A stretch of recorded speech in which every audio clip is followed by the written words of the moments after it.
अस्सलाम वालेकुम व्यूवर्स, उम्मीद करता हूँ कि आप सब खैरियत से होंगे। आज जो मैं आपके लिए वीडियो लाया हूँ वो है प्रोफेशनल टैक्स। तो प्रोफेशनल टैक्स के हवाले से जो भी इंशाल्लाह मामला है वो आज इसकी वीडियो में कोशिश की है कि तमाम के तमाम ही डिस्कस हो जाए। तो इसमें सबसे पहले जो हमारे पास आउटलाइंस हैं जो इस वीडियो में डिस्कस किया जाएगा वो है जी प्रोफेशनल टैक्स का तारफ़। प्रोफेशनल टैक्स के लिए कंप्यूटराइज अप्रोच के मामले में जो इकदाम हैं वो मैनुअल तरीके से प्रोफेशनल टैक्स का अंदराज कैसे करते हैं, प्रोफेशनल टैक्स का क्लियरेंस सर्टिफिकेट कैसे बनवाते हैं, प्रोफेशनल टैक्स के तरीक़ेकार क्या हैं, यानी कि इसको कैसे असेस किया जाता है, कंपनीज एंड ऑर्डिनेंस 1984 के तहत अदाशुदा सरमाए के साथ रजिस्टर्ड कंपनियां कैसे काम वर्क करती हैं। यहाँ पे कंपनियों के अलावा दीगर अफराद फैक्ट्रियों के मालिक जैसा कि फैक्ट्रीज एक्ट 1932 के तहत बयान किया गया वो। फिर इसके अलावा 10 या इससे ज़ायद मुलाजमी रखने वाली तजारती इदारों के मालिक कंपनियों के अलावा दीगर अफराद की जो है वो क्या शराइत हैं। अशिया की दरामद या बरामद में मसरूर अफराद जिन्होंने गुज़श्ता माली साल के दौरान इस कदर कीमत का सामान दरामद या बरामद किया हो वो क्या स्लैब है वो भी इसमें डिस्कस होगी। मुख्तलिफ पेशों में मसरूफ़ और मुख्तलिफ खदमात फराहम करने वाले अफराद जो हैं उनके ऊपर क्या स्लैब लागू होती है। फिर इस तरह मनी चेंजर्स हैं, मोटरसाइकिल स्कूटर डीलर हैं, मोटर व्हीकल डीलर्स हैं और रियल एस्टेट एजेंट्स हैं। फिर रिक्रूटिंग एजेंट्स हैं। फिर सड़क के ज़रिए सामान और मुसाफरों की गाड़ियों का जो वर्क करते हैं उनके लिए क्या है। फिर हेल्थ क्लब, जिम्नाजियम और दीगर जो है इनके जो सर्विसेज हैं उनके हवाले से प्रोफेशनल टैक्स क्या है। एक से ज़्यादा पेशों से वाबस्ता शख्स के साथ जो टैक्स है वो इसमें प्रोफेशनल टैक्स का क्या क्राइटेरिया है वो भी डिस्कस होगा। इनके सर्वे का तरीक़ाकार क्या है। फिर इसके बाद जो है ये पहला नोटिस भी इसमें डिस्कस होगा, दूसरा, फिर तीसरा, आखिरी कॉल नोटिस भी, डिमांड नोटिस क्या होता है प्रोफेशनल टैक्स के हवाले से वो भी, फिर वारंट गिरफ्तारी भी, एतराज़ की सूरत में अपील कैसे की जाती है, किसको की जाती है वो भी, फिर डिमांड रजिस्टर, टैक्स लगाने का साल क्या है, अदायगी का दुरानिया क्या है, रकम की क्रेडिटिंग क्या चीज़ है और डिमांड को हज़फ करना क्या है। तो चलते हैं अब वक्त को ज़ाया किए बिना अपने वीडियो की तरफ, जो कि इसको स्किप किए बिना आपने देखनी है। तो इंशाल्लाह उम्मीद है कि आपको इसका प्रोफेशनल टैक्स का सारा जो पॉइंट है वो क्लियर हो जाएगा। प्रोफेशनल टैक्स का तारुफ ये है कि प्रोफेशनल टैक्स का इंतज़ाम पंजाब में पंजाब फाइनेंस एक्ट 1977 और Punjab professional act and trade tax rules 1977 की दफात के तहत किया जाता है। ये टैक्स किसी पेशा, तजारत, कॉलिंग या मुलाजमत में मसरूफ़ अफराद या तबके से वसूल किया जाता है। ये पंजाब फाइनेंस एक्ट 1977 के सेक्शन 1 सब सेक्शन 3 के तहत जुलाई के पहले दिन और इससे नाफज अमल होता है। यानी कि जो हमारा फाइनेंशियल ईयर होता है ना, 1 जुलाई से लेकर 30 जून तक, ये भी इसी तरह ही होता है। फिर इसके बाद प्रोफेशनल टैक्स के लिए कंप्यूटर अप्रोच के मामले में क्या इकदाम होते हैं। तो इसके लिए आप खुदकार तशखीस कर सकते हैं। अपनी खुदकार तशखीस के लिए आप जो है वो एक्साइज एंड टैक्सेशन के ऑनलाइन पोर्टल पर जाकर खुदकार तरीके से खुद ही इसको जो है ना असेस कर सकते हैं। खुदकार तशखीस के लिए जो है पोर्टल में फराहम करदा फार्म को पुर करें, डिपॉजिट स्लिप जो है वो हासिल करें और इसको ई पे या किसी भी नेशनल बैंक या स्टेट बैंक ऑफ पाकिस्तान में ब्रांच पे टैक्स अदा करें। और ये जो आप ऑनलाइन पोर्टल जो है वो एक्साइज एंड टैक्सेशन का है, इसमें एफबीआर का लिंक नहीं है। ये एक्साइज एंड टैक्सेशन की तरफ से प्रोफेशनल टैक्स जो है वो वसूल किया जाता है, इसमें एफबीआर का ताल्लुक नहीं है। ये इसमें मेन पॉइंट ये चीज़ है।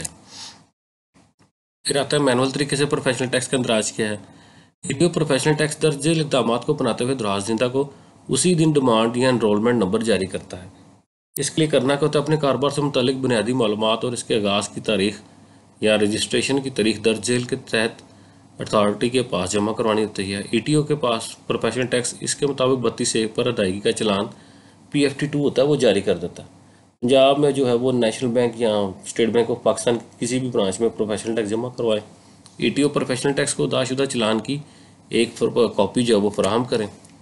इसके अलावा जो प्रोफेशनल टैक्स का क्लियरेंस सर्टिफिकेट क्या है, प्रोपराइटर की तरफ से सादा कागज़ पर एक दरख्वास्त के साथ जो है ना दराज गुजार के CNC की कॉपी लगती है। प्रोफेशनल टैक्स की अदायगी का ताज़ा तरीन सबूत लब करके, यानी कि वो जो आपने पे किया चलान वो साथ लगता है, तो इसका आप क्लियरेंस सर्टिफिकेट जो है वो अप्लाई करते हैं और आपको वो clearance certificate, professional clearance certificate जो है वो ETO की तरफ से जारी कर दिया जाता है। अब प्रोफेशनल टैक्स के तरीका क्या है। प्रोफेशनल टैक्स के तमाम सरबराहों की तशखीस का म्यार या अंदाज़ा जो भी है वो दर्जल म्यारात के तहत लगाया जाता है। यानी कि कंपनीज जो हैं उनके लिए क्या है, उनके लिए वो जो टैक्स है प्रोफेशनल वो है पेड अप कैपिटल के ऊपर,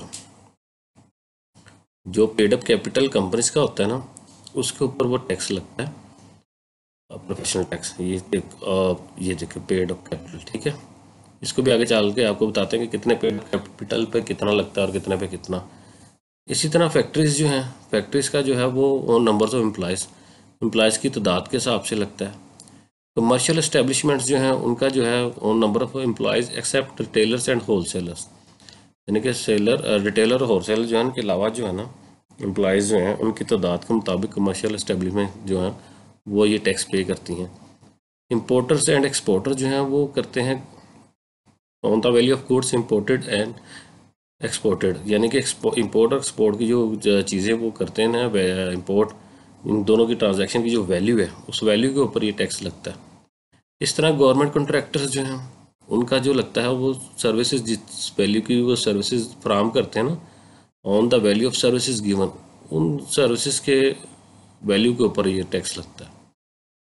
इसी तरह गवर्नमेंट प्रॉपर्टी डेवलपर्स जो हैं उनका जो है on the value of contract, यानी कि जिस वैल्यू का वो कॉन्ट्रैक्ट करते हैं उस कॉन्ट्रैक्ट के ऊपर ही उनको ये टैक्स देना होता है।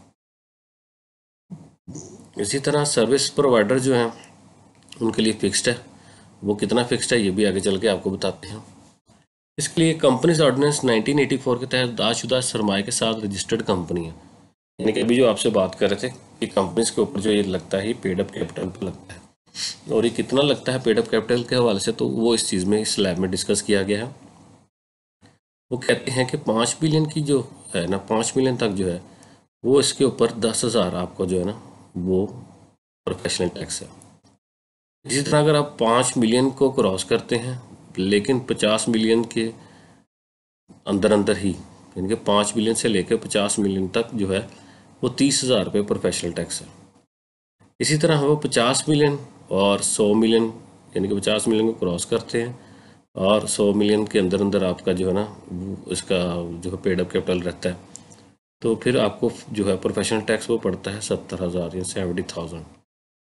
इसी तरह अगर आप 100 मिलियन को क्रॉस करते हैं और 200 मिलियन से नीचे रहते हैं या 200 मिलियन तक आप जाते हैं तो फिर आपका जो है ना 1 लाख जो है 1 लाख रुपया वो इसका प्रोफेशनल टैक्स है। इसी तरह जो है फिर अगर आप जब 200 मिलियन को क्रॉस कर देते हैं पेड अप कैपिटल के हवाले से तो फिर आपका 1 लाख ही है, वो फिक्स ही रहना, यही चलता रहना।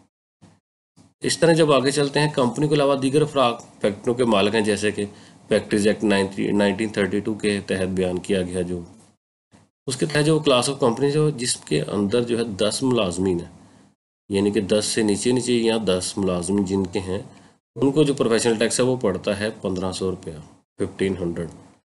इसी तरह अगर एम्प्लॉयज़ उनके 10 से तजावज़ कर जाते हैं लेकिन 25 से कम ही रहते हैं तो फिर उनके लिए जो प्रोफेशनल टैक्स है वो 5000, यानी कि 5000।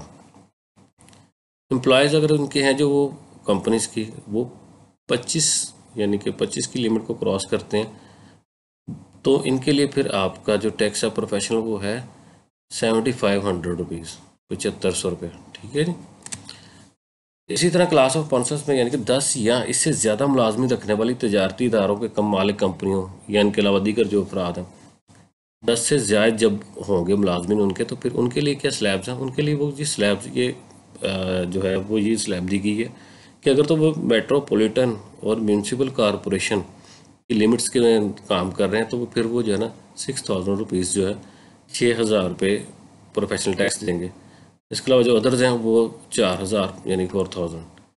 All other commercial establishments other than wholesalers and retailers, wholesalers और रिटेलर्स के अलावा जो अदर एस्टेब्लिशमेंट्स हैं वो जो है प्रोफेशनल टैक्स देंगी 2000, यानी 2000 रुपया, ठीक है।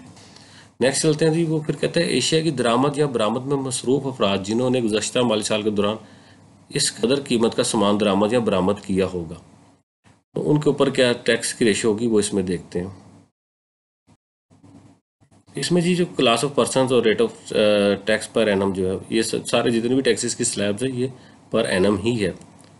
इसमें जो है जी अगर वो कहता है जी 1 लाख को एक्सीड करता है लेकिन 1 लाख जो है यानी कि 1 मिलियन को वो जो है वो एक्सीड नहीं करता, 1 लाख से लेकर 1 मिलियन तक, यानी कि आपका 1 लाख से 10 लाख तक जो है ना वो 2000 रुपये, ₹2000।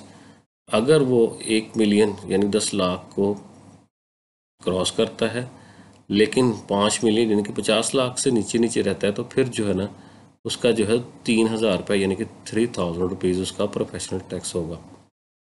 इस तरह जब वो 5 मिलियन को क्रॉस कर जाता है यानी कि 50 लाख को क्रॉस कर जाता है इस सामान की वैल्यू जो है, तो वो फिर ₹5000 जो है प्रोफेशनल टैक्स देगा, 5000 रुपये। ठीक है जी। इसके साथ ही आगे फिर चलते हैं तो कहते हैं ठेकेदार, बिल्डर्स और प्रॉपर्टी डेवलपर्स जिनने पिछले माली साल के दौरान वफाकी या सूबाई हुकूमत या किसी कंपनी या किसी फैक्ट्री या किसी तजारती इदारे या किसी खुद मुख्तार या नीम खुद मुख्तार इदारे या किसी मुकामी अथॉरिटी को सप्लाई किया हो सामान वगैरह जो है वो कीमत के मुतबादल सामान, एशिया और खिदमात, यानी कि उसने उस कीमत की यानी उसकी कीमत वसूल की हो, तो उसका जो है वो क्लास ऑफ पर्सन उसके मुताबिक क्या है जी, नॉट एक्सीडिंग PKR 1 मिलियन, यानी कि 1 लाख रुपए को 10 लाख रुपए को वो क्रॉस ना करे, 10 लाख तक, यानी कि अगर वो उसने वो वैल्यू की ट्रांजैक्शन की है तो फिर उसके ऊपर जो है ना ₹1000 जो है वो प्रोफेशनल टैक्स होगा। इसी तरह वो कहता है जी, अगर exceeding PKR 1 million but not exceeding PKR 10 million, यानी कि वो 10 लाख रुपए को क्रॉस करता है लेकिन 10 मिलियन से नीचे ही रहता है, तो फिर उसके ऊपर जो फिक्स टैक्स है जो कि प्रोफेशनल टैक्स यानी कि है वो PKR 6000 रहेगा। इसी तरह अब वो अगर 10 मिलियन रुपीज़ को क्रॉस करता है लेकिन 50 मिलियन से बिलो ही रहता है, तो वो फिर उसका जो है उसका प्रोफेशनल टैक्स जो है ₹10,000 होगा। इसी तरह जब वो 50 मिलियन को क्रॉस कर जाती है वैल्यू, तो फिर उसका जो प्रोफेशनल टैक्स है वो 20,000 यानी ₹20,000 होगा।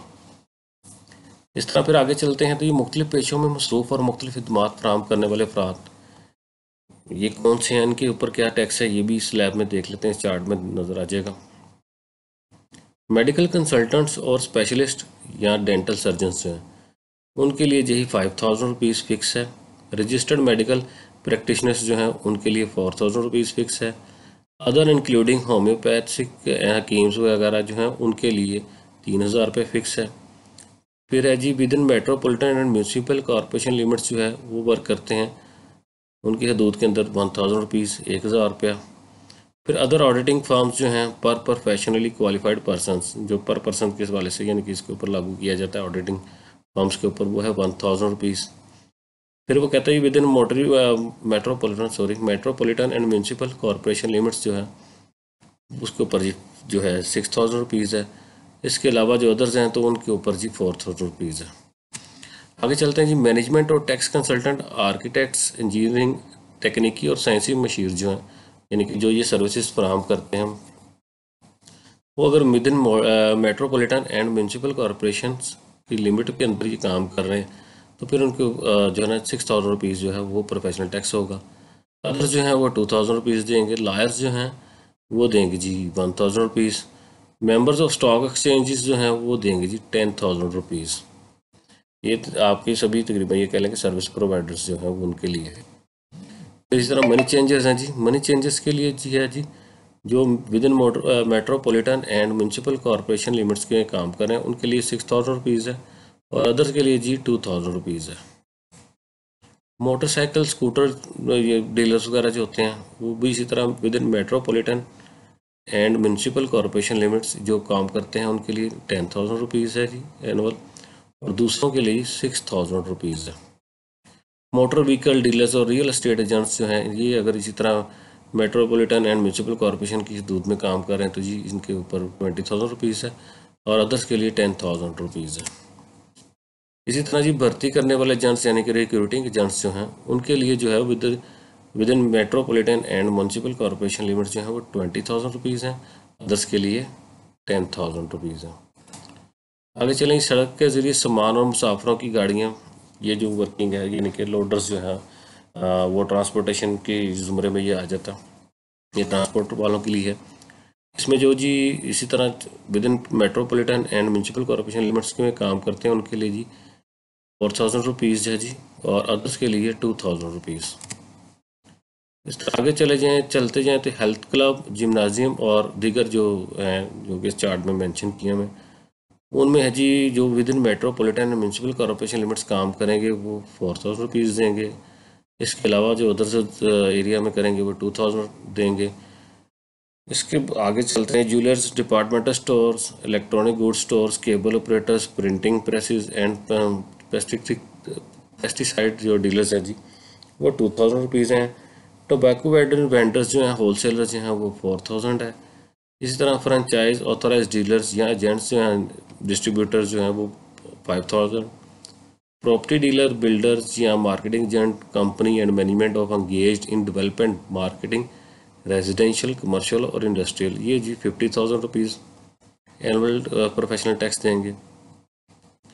इस तरह hotels, hostels except hostel owned and operated by an education institute by itself, यानी कि जो भी हॉस्टल जो है वो इंस्टीट्यूट के अपनी इंतज़ामिया के तहत चलाया जा रहा होगा, उसके अलावा जो होटल और हॉस्टल्स होंगे ना, या guest house, motels, resorts providing loader facilities जो है वो जो 5000 रुपीज़ जो है एनुअल देंगे। Restaurants, eateries, fast food point, ice cream parlours, bakeries, confectioners, sweet shops with air condition facility, ये जो है जी 5000 रुपीज़ प्रोफेशनल टैक्स एनुअल देंगे। इसके अलावा जो सबसे मेन चीज़ है जी, एक से ज़्यादा पेशों से वाबस्ता शख्स से टैक्स लेना, क्योंकि जितनी महंगाई है माशाल्लाह, एक साइड से तो काम चलता नहीं, दो दो तीन तीन साइडों से कोई ना कोई अर्निंग का देखना पड़ता है।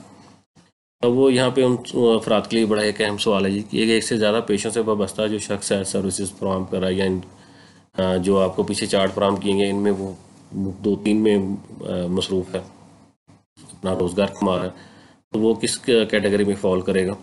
उसके लिए उन्होंने कहा जी अगर कोई शख्स एक से ज़्यादा पेशों, तजारती, कॉलिंग या मुलाजमत में मसरूफ़ है, तो वो सिर्फ एक ऐसे पेशे, तजारत, कॉलिंग या मुलाजमत के सिलसिले में टैक्स अदा करेगा जिसके लिए पंजाब फाइनेंस एक्ट 1977 के सेक्शन 3 सब सेक्शन 2 के तहत टैक्स की शरह सबसे ज़्यादा होगी।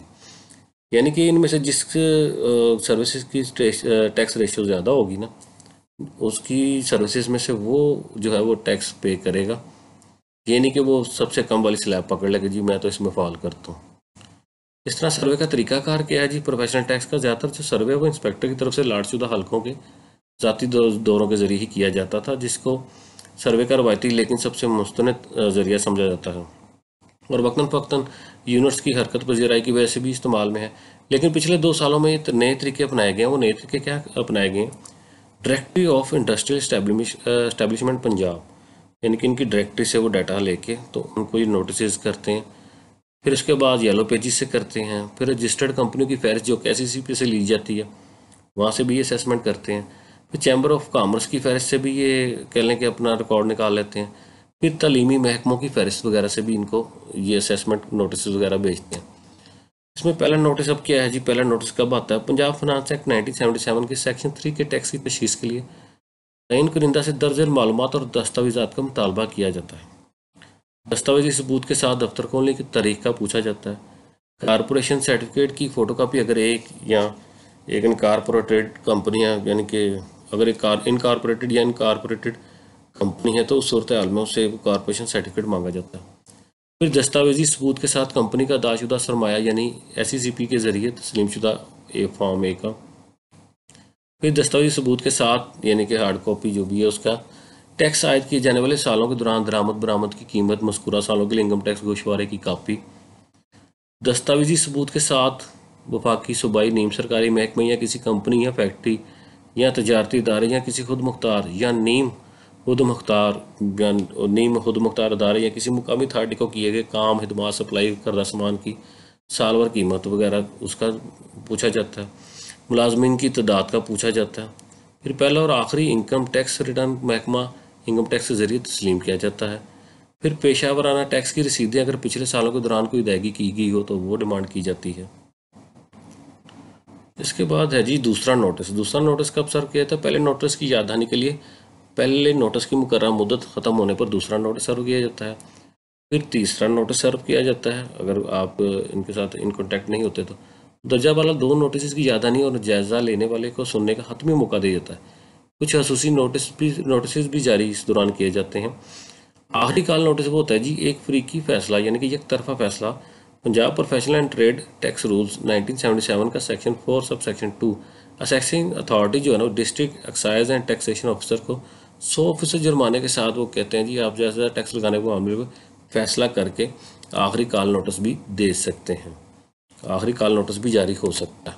फिर डिमांड नोटिस क्या होता है? Punjab professional and trade tax rules 1977 के सेक्शन 6 के तहत नोटिस देने के 30 दिनों से कम मुद्दत के अंदर जिनका पहले से ज़्यादा लिया गया है या 32 चालान फार्म के साथ अखराज का फैसला किया गया है, इनके खिलाफ डिमांड नोटिस जारी किया जाता है।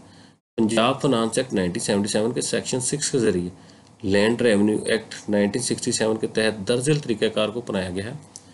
पंजाब लैंड रेवेन्यू एक्ट 1967 के सेक्शन 81 एंड 82 के तहत गिरफ्तारी के वारंट या अटैचमेंट से पहले भी नोटिस डिमांड नोटिस जारी किया जाता है।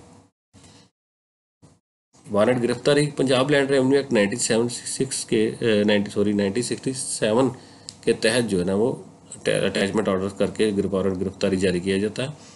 इतराज़ की सूरत में अपील, अगर तयन कनिंदा को असेसमेंट पर कोई इतराज़ होता है तो इसे Punjab profession and trade tax rule 1977 के सेक्शन और सब सेक्शन 3 के तहत डायरेक्टर एक्साइज एंड टैक्सेशन के सामने 30 दिनों के अंदर अपील करने का हक है। जनाब ये टैक्स जो है वो सही असेस नहीं किया गया और एपीलेट अथॉरिटी पूरा टैक्स वसूल करने का हुक्म दे सकती है या वापस इसको ले सकती है। वो जो भी फैसला होगा वो अपील में जाके ही एपीलेट का ही होगा। टैक्स लगाने का साल क्या होता है अब, यानी कि कहाँ से किस एरिया से स्टार्ट है कहाँ इसका क्लोज होता है। तो पंजाब फाइनेंस एक्ट 1977 के सेक्शन 1 सब सेक्शन 3 के तहत टैक्स लगाने का साल जो है वो 1 जुलाई से 30 जून तक है। यानी कि 1 जुलाई से 30 जून तक जो हमारा आम फाइनेंशियल ईयर बनता है वो, और ये भी गुजरे हुए माली साल के ऊपर ही होता है, आने वाले साल के ऊपर लिए नहीं होता। ठीक है। इसके बाद ही रकम की क्रेडिटिंग क्या चीज़ है? हर शख्स टैक्स की रकम करीबी खजाने में फार्म जो है वो PRT 2 होता है उसमें जमा कराएगा या इसे state bank of Pakistan, national bank of Pakistan या किसी दूसरे बैंक के चेक के जरिए पोस्टल ऑर्डर के जरिए district excise and taxation officer को भेजेगा। इनमें से किसी भी बैंक के साथ अकाउंट जो है ना वो यानी कि उसकी ट्रांजैक्शन कर सकता है।